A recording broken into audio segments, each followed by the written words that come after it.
Hello everyone. आज मैं आपको एक कहानी सुनाऊंगी। इस कहानी का नाम है वीर बालक भोला, जो कि एक शौर्य कथा है। भारतीय इतिहास शौर्य गाथाओं से भरा हुआ है। इस ऐतिहासिक कहानी में वीर बालक भोला के साहस और बलिदान का रोमांचक वर्णन किया गया है। तो चलिए अब हम कहानी स्टार्ट करते हैं।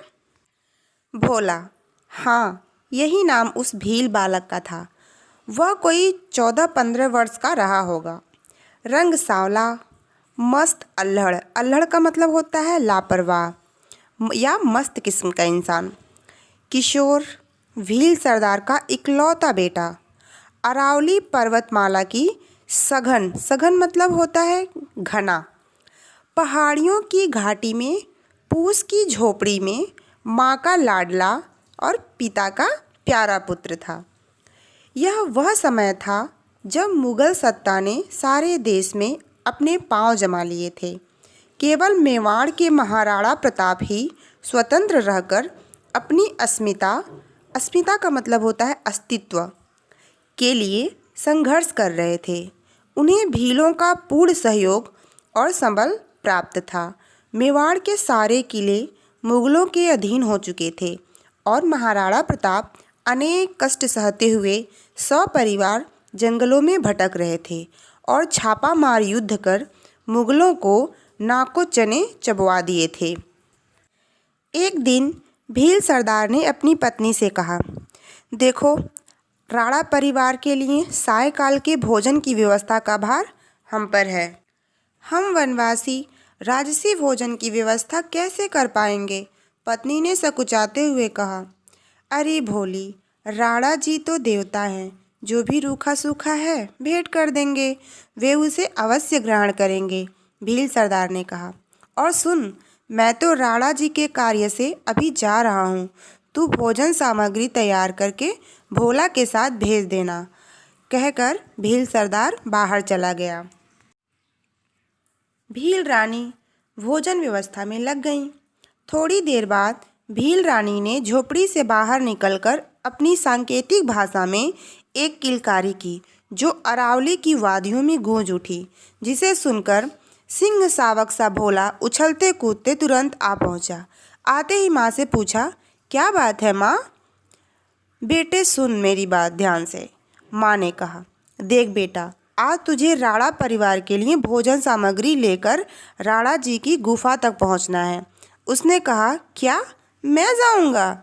भोला ने खुशी से उछलकर कहा, हाँ, तेरे पिताजी बाहर गए हैं और तुझे ही यह कठिन कार्य करना है, माँ ने कहा।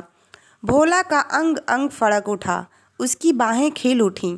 राणा जी के दर्शन करने, उनके चरण स्पर्श करने, रानी माँ का आशीर्वाद लेने और हम उम्र अमर सिंह से मिलने की बरसों पुरानी साथ पूरी होने जा रही थी। वह प्रफुल्लित था, यानी बहुत खुश था।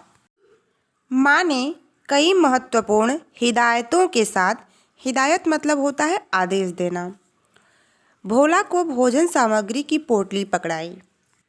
माँ बार बार समझाती रही, देखो, किसी अनजान या मुगल की निगाह तुम पर न पड़े, पूर्ण गोपनीयता बरतते हुए जाना, आदि आदि। पर भोला को भान कहाँ था? वह तो अपने ही विचारों में मग्न था। बस एक बात याद थी, राणा परिवार के लिए भोजन पहुंचाना। अपनी लाठी की छोर पर पोटली लटकाई और अच्छा माँ कहकर चल पड़ा अपनी यात्रा पर। उसका मन बल्लियों उछल रहा था। मैं भी एक दिन महान सैनिक योद्धा बनूंगा। मेरा निशाना पक्का है ही। मैं भी आज़ादी की लड़ाई लड़ूंगा और सबको बता दूंगा कि हम वनवासी भील भी किसी से कम नहीं है। इन्हीं विचारों में झूमता भोला बढ़ रहा था अपने गंतव्य की ओर। गंतव्य मतलब होता है जहाँ किसी को जाना होता है, उसे गंतव्य बोलते हैं। उसके पाँवों में पंख लग गए थे।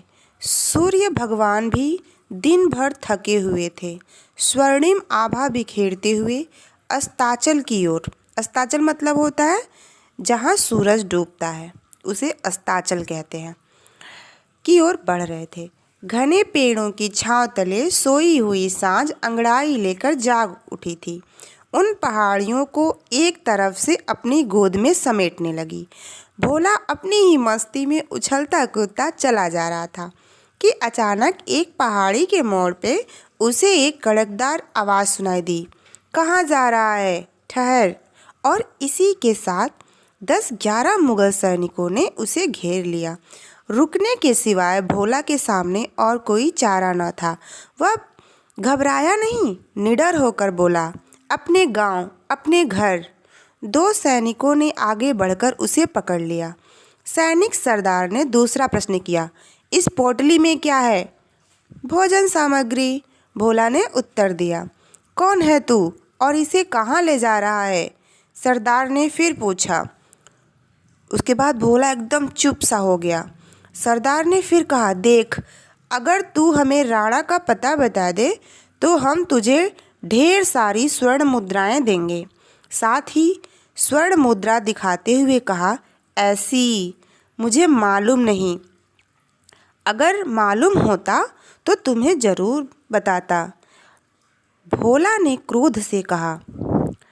सिपाहियों ने उसे 2 धौल जमाए और कहा, देख, हमें बल प्रयोग करने पर मजबूर मत कर, सही सही बता, हमें राणा को पकड़ना है, तुझे मारेंगे नहीं, सोना और देंगे। सरदार ने लालच देते हुए कहा। थूकता हूँ तुम्हारे इस सोने पर। और भोला ने सचमुच उस मुगल सरदार पर थूक दिया। सरदार आग बबूला हो गया। सभी सिपाही लात घूंसों से उसे मारने लगे। भोला लहूलुहान हो गया।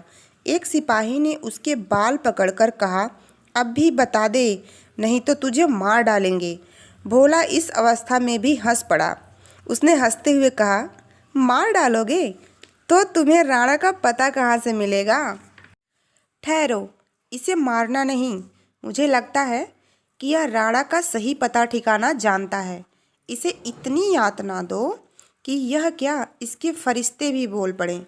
गुस्से से उबलते हुए सरदार ने कहा। भोला ने सोचा, अब क्या किया जाए, कहीं ऐसा न हो कि यातना पीड़ा से घबराकर मेरी जुबान से सच न निकल जाए। अचानक उसकी आंखों में खुशी की चमक बढ़ी। उस धक्का मुक्की में उसने झपट कर मुगल सैनिक की कमर से कटार खींच ली। मुगल सैनिक घबराकर पीछे हटे। बिजली की तेजी से भोला ने अपनी जीभ काटकर मुगल सरदार के सामने फेंक दी और फिर लहूलुहान मुंह से हो कर अट्टहास कर उठा। मुगल सैनिक और उनका सरदार सकते में आ गए। गजब, इसने अपने मालिक की जान बचाने के लिए खुद अपनी जुबान काट ली, हमारे मंसूबों पर पानी फेर दिया। इसी खुन्नस में, खुन्नस मतलब होता है क्रोध, उन्होंने वीर बालक भोला की गर्दन उड़ा दी। आसपास के पेड़ों पर बैठे पंछी शोर मचाते हुए आसमान में चारों ओर उड़ चले, मानो वीर बालक की यशोगाथा दिग्दिगंत में फैलाने लगे। यशोगाथा का मतलब होता है यश की कथा और दिग्दिगंत का मतलब होता है सभी दिशाओं में। इस प्रकार वीर बालक भोला ने अपने प्राणों का बलिदान देकर अपना राष्ट्र धर्म निभाया। शिक्षा, राष्ट्र प्रेम से बड़ा कोई धर्म नहीं होता। Thank you.